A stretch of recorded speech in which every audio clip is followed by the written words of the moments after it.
안녕하세요. 책데이트 시간입니다. 오늘 소개해드릴 책은 부자의 뇌를 훔치는 코어 리딩이라는 책입니다. 박상배 지음 위즈덤 하우스에서 나온 책입니다. 이 책은 돈과 운을 불러들이는 한 줄 독서 혁명의 기적에 대해 알려주는 책입니다. 코어 리딩으로 부, 건강, 일에서 성취를 이룰 수 있도록 많은 도움을 주는 책인데요. 몇 가지만 소개해드리겠습니다. 코어 리딩 능력은 미래의 경쟁력이자 권력이라고 하는데요. 코어 리딩은 책 읽기 방법 중 하나다. 하지만 단순히 책을 읽는 방법론에 그치지 않는다.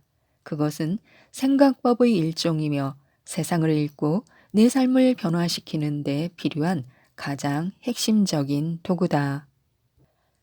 책에서 자신이 문제를 해결하는 데 도움이 되는 가장 핵심적인 것들을 찾아내 삶에 적용함으로써 변화를 이끌어내는 것.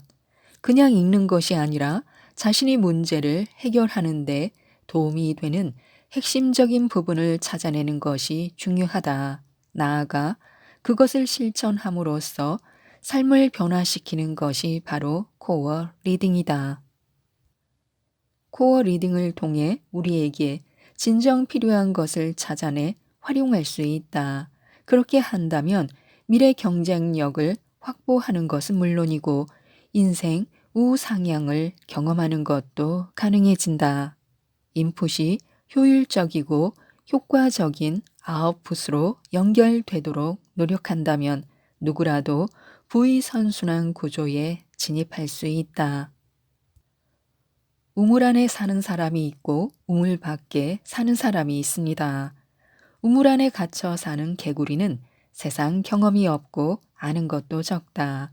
좁디 좁은 자기 세계에 갇혀 살아온 사람에게는 다른 세상에 대해 아무리 설명해도 쉽게 받아들이지 못한다. 혹은 극히 일부만 이해하거나 완전히 잘못 받아들여질 가능성도 높다. 그릇이 작으니 담을 수 있는 것도 적다. 경험이 부족한 사람이 누군가에게 무엇을 알려줄 경우에도 마찬가지다. 아는 게 적고 편협함으로 막연한 이론이나 잘못된 개념을 소개할 가능성이 높다. 초보자보다 어중간한 전문가 또는 한 분야에 오래 정체된 사람들이 이러한 함정에 빠지기 더 쉽다. 초보자는 오히려 자신의 부족함을 알기에 매사 조심스럽고 신중하게 접근한다. 우물 안과 우물 밖을 모두 이해하기 위해 겸손한 태도로 노력한다. 모든 것이 새로우니 알파벳 A부터 Z까지 살피고 다양함이 존재한다는 걸 깨닫는다. 여러 방식으로 확인하고 점검하면서 확증 편향의 오류를 수정해 나간다. 반면 확실한 전문가도 아니면서 애매한 수준에 오른 사람들은 그동안 쌓아온 자기만의 지식, 협소한 경험 때문에 오히려 편견에 빠질 위험이 크다. 적은 지식을 믿고 경솔해지기 쉬운 것이다. 우물은 내가 늘 하던 일과 익숙한 환경, 비슷한 상황이라 말할 수 있다. 우물 밖은 태양이 내리쬐는 뙤약볕일 수도 있고 태풍이 몰아치거나 지진이 일어나는 혼란의 상황일 수도 있다. 내가 경험한 우물 안은 모든 것들이 익숙하다. 따라서 체계화된 프로세스가 자동으로 가동되어 모든 일을 쉽게 판단하게 된다. 반면 우물 밖은 새로운 것들이 가득하며 혼란스럽고 위험하다. 우물 안과 우물 밖은 평소에는 잘 구분되지 않는다. 그런데 위기가 닥치면 상황이 완전히 달라진다. 위기가 닥쳤을 때 자신이 아는 익숙한 방식으로 문제를 해결하려 하고 다른 대안은 생각하지 못하는 경우가 있다. 이처럼 익숙한 방식에 매여서 틀을 깨지 못하는 것이 우물안 세상이다. 그렇다면 우물 밖 세상으로 나아가려면 어떻게 해야 할까? 빠르게 상황을 파악하고 다른 대안을 찾아서 위기를 돌파해야 한다. 우물 밖은 유연하게 사고하는 사람, 플랜 B를 생각하는 사람들이 좀 더 객관적으로 볼 수 있는 세상이다. 이처럼 우물 안과 우물 밖은 사람들이 각자 처한 상황과 여건에 따라 달라질 수 있다. 그리고 외부 변수가 강한 사건이 등장했을 때 우물 안과 우물 밖을 제대로 볼 줄 아는 사람의 대응은 크게 달라진다. 그래서 리치 코어를 읽어야 부를 지킨다고 하는데요. 우리는 누구나 부자를 꿈꾸지만 부는 모두에게 공평하게 주어지는 것이 아니다. 부는 남다른 노력과 자신의 관점 없이 얻기도 지키기도 힘들다. 그렇다면 어떻게 해야 소중한 나의 자산을 지키고 불릴 수 있을까? 이는 부자들의 핵심 노하우인 리치 코어를 읽어낼 수 있느냐 없느냐에 달려 있다. 수차례의 경제 위기 속에서도 신흥 부자들은 끊임없이 탄생했다. 그들은 마치 무협지 속 특출한 재능을 지닌 무공처럼 등장했지만 의외로 그들의 리치 코어는 전에 없던 특별한 것이 아니다. 오히려 기본에 가깝다.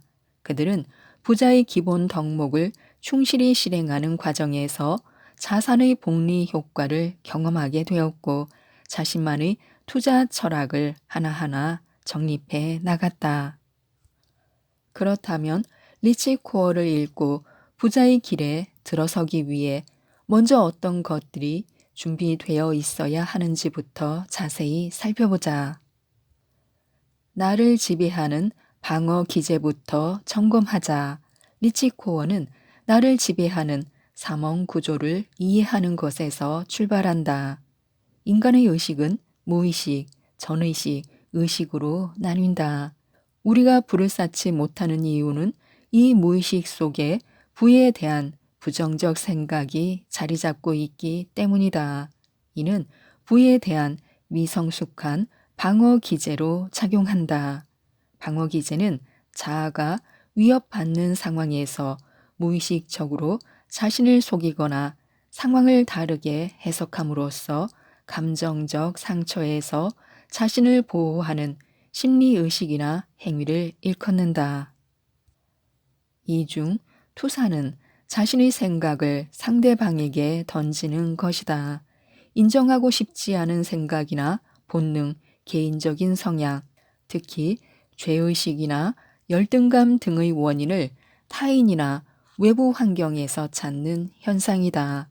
즉, 자신이 받아들이기 어려운 생각과 충동을 무의식적으로 타인의 탓으로 돌려 자신을 보호하는 자아 방어 기제다.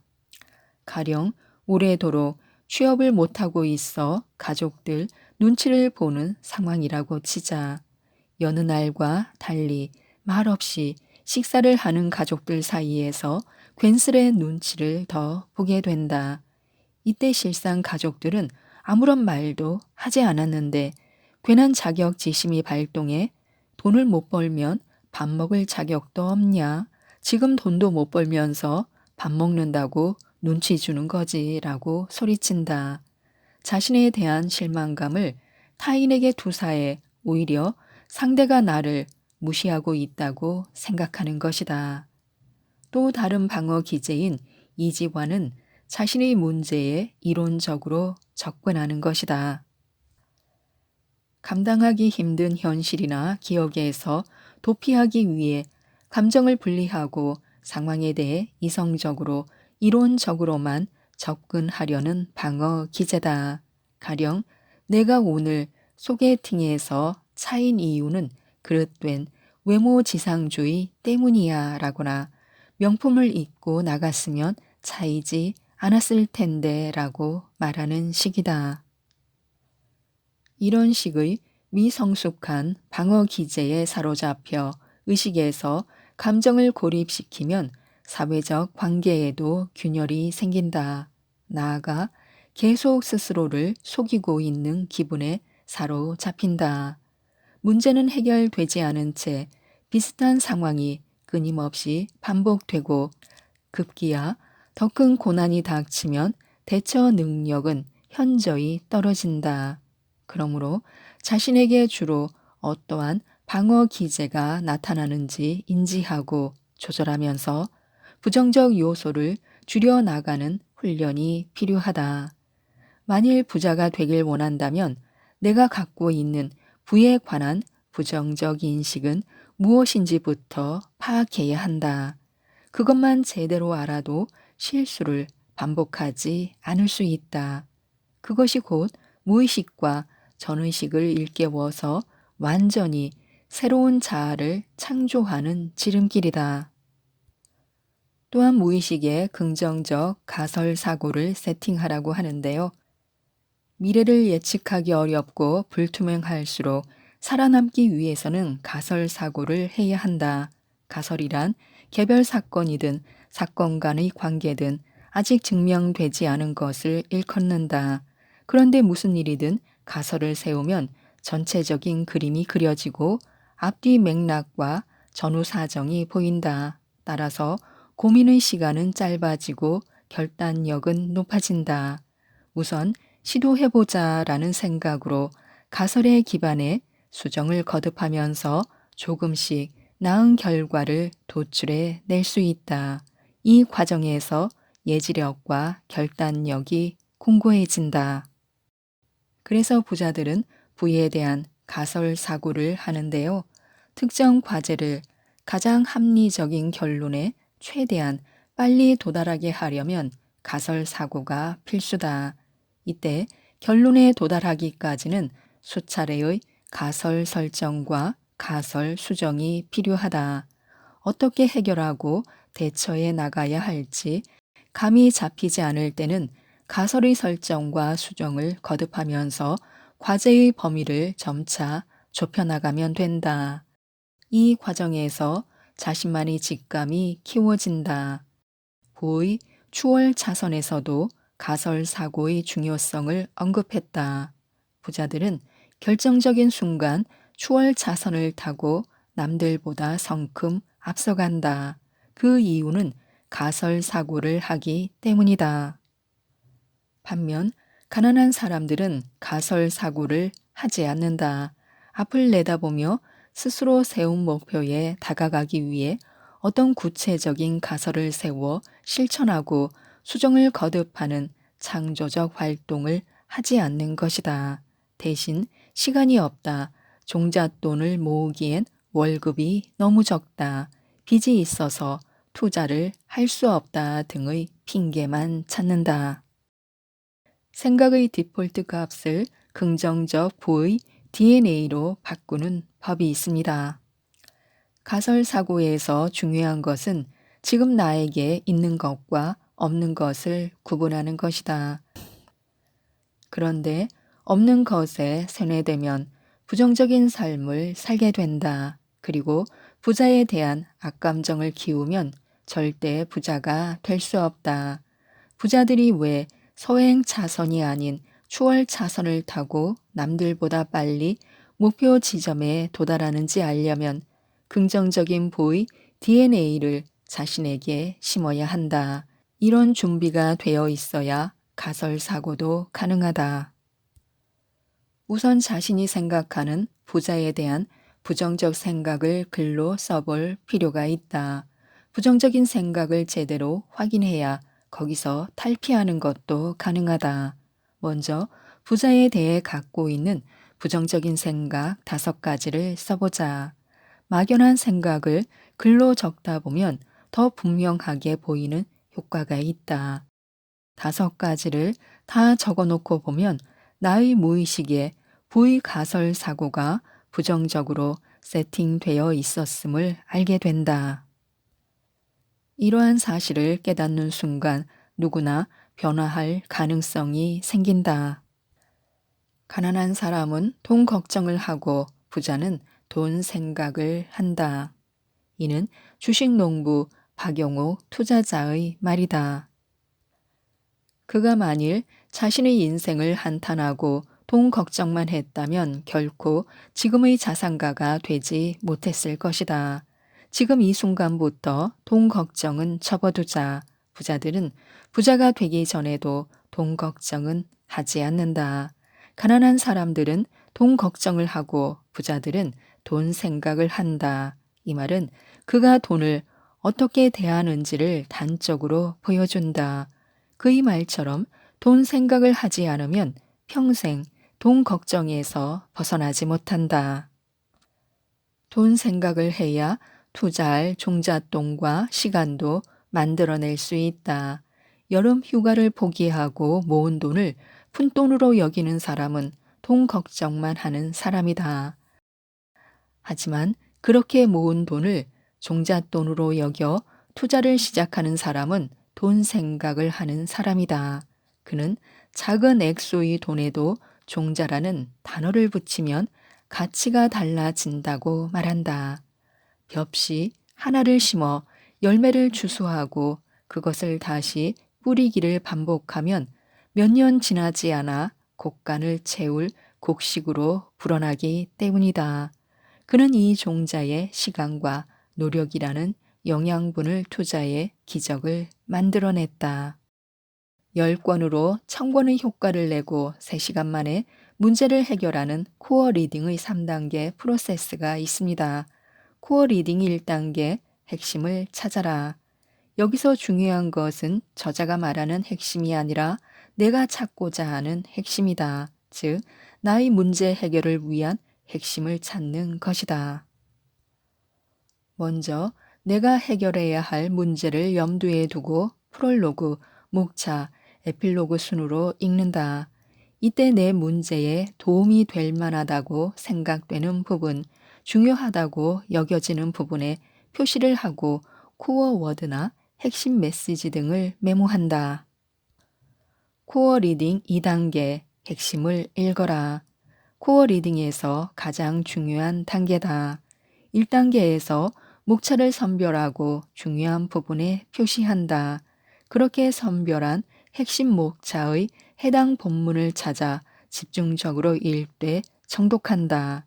중요한 부분에는 밑줄을 긋고 자신만의 아이디어가 떠오르면 메모도 남긴다. 이때 사전에 설정한 질문을 놓쳐서는 안 된다. 질문을 염두에 둔 채 끊임없이 그것과 연관 지으며 책을 읽는다. 코어 리딩 3단계 핵심을 실행하라. 책에서 찾고 읽은 내용을 활용하기 위해 체계적으로 정리하는 단계다. 핵심 정리 방법에는 인덱스 정리, 피드백 정리, 코어 아이디어 정리 3가지가 있다. 자신의 목적, 즉 해결하고자 하는 문제에 대한 해답의 실마리를 찾고 자신의 인사이트를 포함해 나만의 목차로 정리해야 한다. 나아가 3단계는 정리한 것을 내 문제에 적용해 실행하는 것까지를 포함한다. 지금까지 이 책에 대해 말씀드렸는데요. 코어 리딩은 독서법을 넘어 인생을 바꾸는 생각법이며 일, 돈, 건강, 관계 등 인생의 문제를 해결하는 가장 핵심적인 열쇠라고 합니다. 이 책 부자의 뇌를 훔치는 코어 리딩을 꼭 한번 읽어보시고 모든 분들이 많은 도움을 받으셔서 성공하시고 부자가 되셨으면 좋겠습니다. 이상 책데이트였습니다. 감사합니다.